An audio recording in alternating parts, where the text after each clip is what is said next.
तो पाइथन के इस लेसन में अब हम सीखने वाले इफ एल्स कंडीशन। मैं सतीश आप सभी का स्वागत करता हूँ। इफ एल्स कंडीशन कौन से सिनेरियो में यूज़ होती है? भाई पाइथन के अंदर डिसीजन मेकिंग के लिए इसे यूज़ किया जाता है। अब डिसीजन मेकिंग के लिए मतलब जहाँ पे हमारे पास मल्टीपल कंडीशंस होती है उसमें से कौन सी कंडीशन ट्रू है और ट्रू होने के बाद क्या आउटपुट आना चाहिए, उसके लिए हम इसे यूज़ करते हैं। पाइथन डिसीजन मेकिंग टूल इसे बोला जाता है, याद रखिए। और साथ ही में execute code based on condition. कैसे? एग्जांपल के लिए मैं आपको दिखाऊंगा, लेकिन उसके पहले इसके बेनिफिट क्या है, why it matters. Data filtration के लिए, वैलिड इनपुट लेने के लिए और कैटेगराइज करने के लिए इसका यूज़ किया जाता है। इन तीन चीज़ों के लिए, data filtration, valid inputs and categorize. कैसे पता चलेगा आपको? अभी मान लीजिए मैं पहले सिंटैक्स दिखा देता हूँ, फिर हम प्रैक्टिकल देख लेते हैं। सिंटैक्स क्या है? इफ कंडीशन, अगर इफ कंडीशन है प्रॉपर, ये कंडीशन ट्रू है तो डू दिस। ये कंडीशन अगर ट्रू है तो याद रखिए ये ट्रू है तो डू दिस, और एल्स अगर ये ट्रू नहीं है तो एल्स में जाए और डू दिस। सिंपल है। लेकिन यहाँ पे एक बात नोटिस करो, मैंने ये डू दिस को आगे लिखा है। This is called indentation. यहाँ पे स्पेस देना जरूरी है और ये इंडेंटेशन इफ कंडीशन में मैटर करता है। लिखते कैसे कोड को प्रैक्टिकली समझते तब कि आपको क्लैरिटी आ जाएगी। मैंने फाइल पहले से रेडी करके रखी है, जिसमें मैं क्या कर देता हूँ, यहाँ पे मैं पहले बेसिक एग्जांपल हम ले लेते हैं। जैसे एक एग्जांपल मैं ले रहा हूँ एज का। सो मैं एज ले रहा हूँ और एज का मैं वैलिडिटी मतलब उस पर्सन को वोटिंग के लिए क्वालिफाइड अलाउ करना है तभी जब उसका एज 18 और 18 से ज़्यादा है तो, या फिर 18 और 18 से ज़्यादा है तो उसे अडल्ट करके हमें आउटपुट दिखाना है कि वो अडल्ट है, और 18 से कम एज है। जैसे इनपुट हम एज डायरेक्टली अभी 25 दे रहे हैं तो ये अडल्ट है, लेकिन उससे 18 से कम है तो माइनर आना चाहिए। क्लियर है? हम इनपुट एज भी दे देंगे। हम एज को एक काम करते हैं, 25 की जगह यहाँ पे इनपुट मैसेज में डाल देते हैं। इनपुट मैसेज हमने सीखा है ना, एंटर योर एज, राइट। मैंने उसको बोल दिया कि आपका एज एंटर करो। सो एंटर योर एज, और इसको इंटेजर में कन्वर्ट करना पड़ेगा, इसलिए आगे इंट लिखना। टाइप कास्टिंग करना मत भूलो, इंट लिखना मत भूलो यार, प्रॉपर लिखो हमेशा, याद करो, रिकॉल करो। अभी हम एज ले रहे हैं कस्टमर से, अभी एक कस्टमर से एज लेंगे या फिर जो भी यूज़र है यूज़र से एज ले लेंगे, कस्टमर से नहीं यूज़र से एज ले लेंगे। सो उसके बाद हम क्या करेंगे, एज आने के बाद इफ़ में एज को चेक करेंगे। If age is greater than equal to 18, ये कंडीशन है, दिस इज कॉल्ड कंडीशन। ये मेरी कंडीशन है इफ़ के अंदर मैंने लिखी, और उसके बाद कोलन दे दो। याद रखिए इफ़ कंडीशन इस तरह से लिखा जाता है प्रॉपरली। ये कंडीशन लिखा, उसके बाद कोलन देना ज़रूरी है, जो कि हमने दे दिया। सिंटैक्स में कोलन याद रख लो। कोलन याद रखने की बात क्या होगा, आपने कॉलम दिया और जैसे आप एंटर करोगे ना, वो ऑटोमेटिकली इंडेंट ले लेगा, ऑटोमेटिक। अगर आपने कॉलम नहीं दिया और एंटर कर दिया तो कर्सर यहाँ पे आ जाएगा। कर्सर कहाँ पे आ रहा है? स्टार्टिंग लाइन पे आ रहा है। यही समझना बहुत ज़रूरी है। कर्सर स्टार्टिंग लाइन पे आ रहा है अभी, लेकिन क्योंकि हमने कॉलन नहीं दिया पूरा सिंटैक्स कंप्लीट नहीं होता। इफ सिंटैक्स कंप्लीट होते ही भाई विजुअल स्टूडियो कोड समझ जाता है कि आप पाइथन के अंदर इफ यूज़ करना चाहते हैं, और एंटर करते हैं। इफ वाला जो फंक्शन या इफ वाला टूल हम यूज़ करें, एंटर करते ही वो इंडेंटेशन में कर्सर आपका डायरेक्टली इस पोजीशन पे आ रहा है। तो आपको ज़बरदस्ती नहीं करना है, इस कर्सर को बैक पे लेके जाना है। वो कर्सर वहाँ पे आ रहा है तो उसे वहाँ पे रहने देना है, और उसके बाद यहाँ पे टाइप करना है उसका आउटपुट। भाई यार क्या आउटपुट है ये जो है, इसको हम अडल्ट करके डिक्लेयर कर देंगे कि भाई एज उसका अगर ग्रेटर देन 18 है तो ये ट्रू, मतलब ये कंडीशन अगर मिलती है, इसको ट्रू होती है कंडीशन, तो ये वाला रिजल्ट हो जाए। और ये अगर नहीं होती है तो हम एल्स ले लेंगे, तो एंटर कर देंगे हम यहाँ पे। एंटर करने के बाद एक बात याद रखना है, जब हम कंडीशन लिख रहे हैं तो जितने भी आउटपुट आपको प्रिंट में चाहिए, मतलब आउटपुट में चाहिए, वो आप इंडेंट में ले लोगे, लेकिन एल्स आपका यहाँ पे नहीं आएगा। एल्स कहाँ पे आएगा आपका? एल्स आप यहाँ पे बैक करोगे और एल्स आपका वापस इफ के नीचे ही आएगा। एल्स याद रखिए इफ के नीचे, और एल्स देने के बाद आपको कोलन देना ज़रूरी है, और फिर एंटर करो। फिर एल्स का आउटपुट, मतलब एल्स अगर वो नहीं है तो क्या है, माइनर है, राइट। या फिर आप अडल्ट की जगह इधर voting qualified for voting qualified and not qualified for voting, ऐसा सेंटेंस लिख सकते हैं आप, कुछ भी लिख सकते हैं, व्हाटएवर यू वांट। ये प्रिंट में आपको आउटपुट क्या चाहिए, अगर ये 18 से ज़्यादा नहीं, कंडीशन फेल होती है तो यहाँ पे रिजल्ट आ जाएगा, कंडीशन पास होती है तो ये वाला रिजल्ट आ जाता है, ये वाला pass, and this what fail, right, fail वाला। तो अब देखते हैं कैसे आएगा। Ctrl+Alt+N रन करते हैं इसको। वो सबसे पहले पूछेगा आपको एंटर योर एज, पूछ रहा है सतीश जी, हमें पूछ रहा है वो एंटर योर एज, तो एज एंटर करें अभी। चलिए ठीक, एज एंटर कर देते हैं। एज एंटर कर दिया मैंने, नीचे यहाँ पे कर्सर रख दो।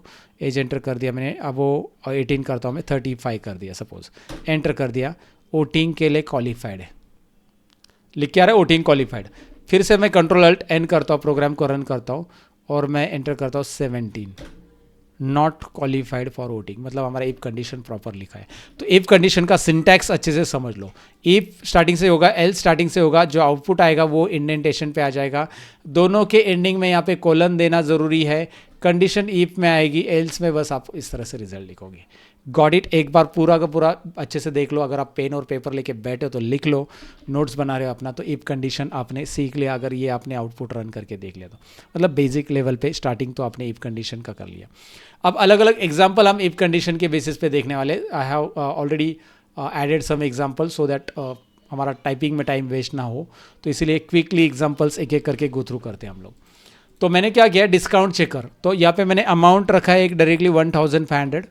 उसके बाद मैंने अगर अमाउंट इज ग्रेटर देन 1000 है तो गेट डिस्काउंट, और अदरवाइज नो डिस्काउंट। अगर वो परचेस करता है 1000 से भी ज़्यादा, वो रहता है ना अप्लाई कंडीशन कि भाई अगर आप 1000 से ज़्यादा का सामान लेते हो तो आपको डिस्काउंट मिलेगा, राइट। हाँ, पर लाइक डिस्काउंट चेक करें, मतलब 1000 से ज़्यादा कंडीशन है, लेकिन हमारा अगर परचेस उसका है 1500 का तो डिस्काउंट मिल जाएगा। तो कस्टमर ने अमाउंट दे दिया 1500, तो मैं इसको रन करता हूँ। पहले ऊपर वाले को हम कर देते हैं, क्योंकि ऊपर वाले को हमें पिन अपना कमेंट करना पड़ेगा, नहीं तो बार बार वो पूछेगा। क्या पूछेगा, एंटर योर एज, राइट, क्योंकि वहाँ पे इनपुट दिया हमने। Control alt N, you get a discount लिख के आ रहा है, you get a discount. Discount मिलेगा, क्यों मिलेगा, क्यों मिलेगा, रीज़न बिहाइंड इट, ये अमाउंट इससे ज़्यादा कंडीशन दी गई। तो आपको क्लियर है कैसे लिखा गया condition. Hope so you got the clarity. It's very simple. मैं इसको पिन कर देता हूँ, मतलब कमेंट कर देता हूँ, मैं से पिन ही बोल रहा हूँ मैं। नेक्स्ट इफ एल्स कंडीशन में देख लेते हैं। इफ एल्स कंडीशन मतलब हमें जब मल्टीपल कंडीशंस होती है, जैसे मान लीजिए एक मार्क्स है, यूज़र ने अपने मार्क्स दे दिए, मैं इसको इनपुट बना देता हूँ। इनपुट बनाने के लिए क्या करना पड़ेगा, यूज़र के एंड से मार्क्स लेते हैं, हम इसको इंट करेंगे, पहले इंट के अंदर करेंगे क्योंकि मुझे इंट में चाहिए मार्क्स, परसेंटेज नहीं, वो मार्क्स है डायरेक्टली। सो इनपुट में हम डालेंगे यहाँ पे enter your marks, enter your marks, right, हमने डाल दिया एंटर योर मार्क्स।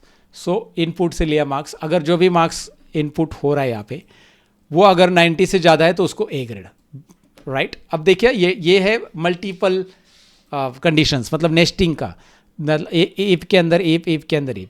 सो पहला अगर है ग्रेड ए आएगा अगर उसको 90 से ज़्यादा मार्क्स है, लेकिन यहाँ पे एल इफ यूज़ किया गया। एल इफ मतलब एल सिफ, नॉर्मली बहुत सारी जगह पे एल सिफ होता है, पाइथन में एल इफ है, बहुत शॉर्ट किया एल सिफ।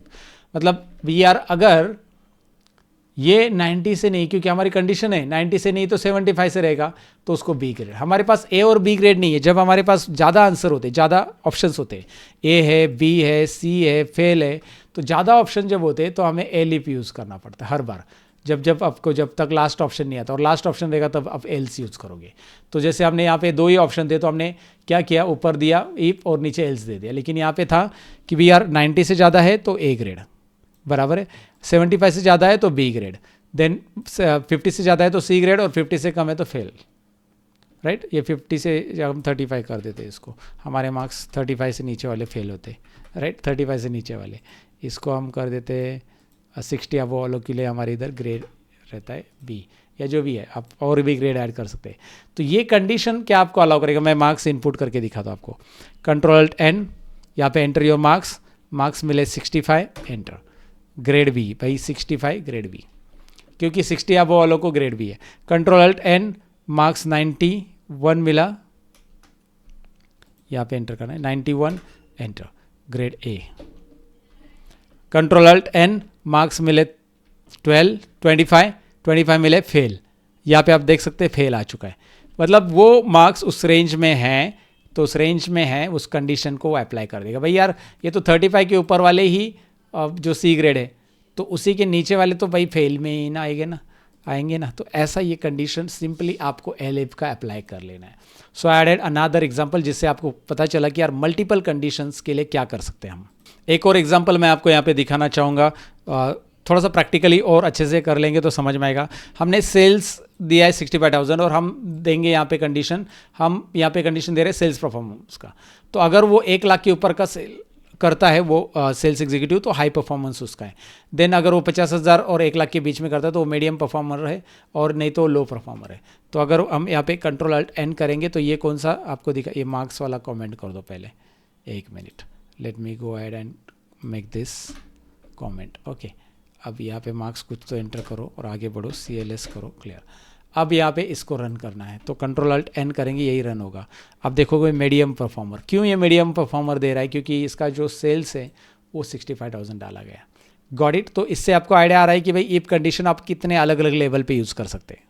ऐसे कुछ एग्जांपल आपको दिखाता हूँ। यहाँ पे मैंने उसको कमेंट कर दिया है। यहाँ पे मैं नीचे आता हूँ, जैसे आपको टेक्स्ट का चेक करना है, टेक्स्ट वाला, तो देखो यहाँ पे मैंने वेरिएबल सिटी दिल्ली लिखा है। तो यहाँ पे अगर दिल्ली को कंपेयर करना है तो आप याद रखिए एक और चीज़, यहाँ पे हमने ये लोअर भी ऐड कर दिया, सिटी डॉट लोअर, लोअर वाला याद है आपको मेथड, स्ट्रिंग मेथड, ये इसलिए ऐड कर दिया क्योंकि यहाँ पे लोअर में ऐड किया गया है। Are you getting? यहाँ पे इक्वल्स टू लोअर ऐड किया है, तो ये सिटी को भी हमने लोअर में चेक करेंगे क्योंकि ये कंडीशन में लोअर है। अगर वो मैच होता है तो सिटी। यहाँ पे केस सेंसिटिविटी बहुत इंपॉर्टेंट है। मतलब मैं कंट्रोल अल्ट एन करता हूँ, अभी आपको दिख रहा है सिटी मैच, लेकिन मैं ये लोअर हटा देता हूँ। मैंने सिटी इज इक्वल टू, हमारा जो असाइनिंग ऑपरेटर है इज इक्वल टू कैसे देते हैं याद रखिए, इज इक्वल टू इस तरह से देते हैं। जब आपको कोई भी टेक्स्ट चेक करवाना है, मान लीजिए पासवर्ड चेक करवाना है, तो मैं एक पासवर्ड का प्रोग्राम इसी के नीचे लिख देता हूँ। ये सिटी वाला प्रोग्राम तो मैं ये कर देता हूँ थोड़ी देर के लिए। अब पासवर्ड का प्रोग्राम लिख के दिखाता हूँ आपको। ये पासवर्ड मैं एंटर करने के लिए बोल देता हूँ। यहाँ पे पासवर्ड लिख देता हूँ।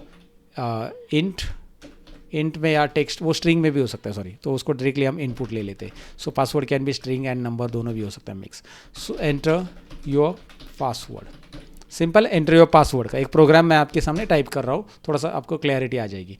ये मैंने बोला पासवर्ड के अंदर, फिर इफ कंडीशन दूंगा, if password equals to, equal double is equal to देना है आपको, इक्वल्स टू पासवर्ड आपका जो रहेगा स्ट्रिंग में रहेगा, तो मैं यहाँ पे पासवर्ड देता हूँ admin@1। इस तरह से पासवर्ड होना चाहिए। अगर है तो यहाँ पे कोलन दे दो, कंडीशन हो गई। देन प्रिंट करो login successful. Okay, successful, login successful. और एल्स आप प्रिंट करोगे एल्स, नहीं तो क्या आने वाला है एल्स, और यहाँ पे प्रिंट करो wrong password, login deny, wrong password या लॉगिन डिनाई, ये मैंने डाल दिया। अब यहाँ पे मैंने टेक्स्ट यूज़ किया है, स्ट्रिंग, और टेक्स्ट जब आप यूज़ करोगे तो ये double is equal to sign, मतलब असाइनिंग ऑपरेटर में हम चेक कर रहे हैं इसके कंपेयर में, टेक्स्ट यूज़ करो या फिर नंबर यूज़ करो, बट आप कंपैरिजन चेक कर रहे हैं उसका, कंपैरिजन इज इक्वल टू वाला। आप नंबर भी यूज़ करोगे, हमने ग्रेटर देन लिया था, अगर नंबर भी यूज़ करोगे आप यहाँ पे इक्वल टू नंबर वही चाहिए आपको, तो फिर ये याद रखना है कि equal double equal to sign रहेगा। फिलहाल हम यहाँ पे ले रहे हैं एडमिन ए कैपिटल। अभी इसमें केस सेंसिटिविटी भी याद रखो, ए इधर कैपिटल लिखा है और @ फिर 1 ऐसा, तो ये कैपिटल है वैसे ही आपको देना पड़ेगा। जब मैं इसे सप्लाई करूँगा, control alt N, enter password आ रहा है, तो मैं ए कैपिटल करूँगा, admin@1 करूँगा और लॉगिन सक्सेसफुल आ रहा है। अब मैं यही कंट्रोल अल्ट एन कर देता हूँ और मैं एडमिन स्मॉल में लिख देता हूँ @1, तो अभी रॉन्ग पासवर्ड आ रहा है, admin1 क्योंकि केस सेंसिटिविटी मैटर्स। तो इसीलिए यहाँ पे क्या किया था, सिटी यूज़ किया था ताकि वो लोअर में आ जाए। तो यहाँ पे हमें लोअर में इसको, सपोज मैं क्या करूँगा, कोई भी यहाँ पे मैं डॉट डाल देता हूँ, डॉट लोअर फंक्शन, इसके लिए मैं लोअर फंक्शन डाल देता हूँ।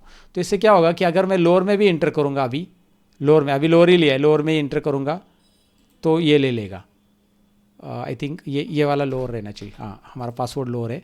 और अगर आप जो भी डालोगे यहाँ पे वो लोअर कर लेगा, आप जो भी कैपिटल में डालोगे तो भी लोअर करेगा। अभी मेरा पासवर्ड है पूरा लोअर में, कोई कैपिटल वगैरह नहीं है, लेकिन मैंने इस पासवर्ड में जो एंटर करने वाला है ना, आपने कैपिटल में भी डाला तो भी उसको लोअर कन्वर्ट करेगा और इसके साथ मैच करेगा। ये पासवर्ड में करने की ज़रूरत नहीं होती है, बट मैं बता रहा हूँ, पासवर्ड में तो अपर कैपिटल सब ये हो जाता है, मतलब प्रॉपर ही रखना पड़ता है आपको, ये लोअर वाला फंक्शन यूज़ करने की ज़रूरत नहीं। अब मैं यहाँ पे कैपिटल में लिख रहा हूँ पूरा admin@1, तो भी लॉगिन सक्सेसफुल है क्योंकि स्पेल बराबर है और उसको लोअर कर रहा है वो।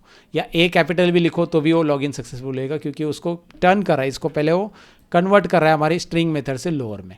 सो this is what in some cases it is useful but not for the password. But अभी ये आपको आइडिया आ चुका होगा कि यार, एक मैं यहाँ पे ऊपर देता हूँ पासवर्ड कंडीशन, पासवर्ड प्रोग्राम, नहीं यार ये पासवर्ड प्रोग्राम, तो एक प्रोग्राम मैंने ऐसे ही चलते चलते ऐड कर, देखो टाइपिंग के लिए थोड़ा सा टाइम जाता है इसलिए मैंने पहले से कुछ प्रोग्राम लिख के रखे। यहाँ पे आप ईमेल वैलिडेशन का प्रोग्राम भी देख सकते हैं, एक और प्रोग्राम यहाँ पे आपको समझ में आएगा कि भाई इसकी मदद से आप क्या कर सकते हैं।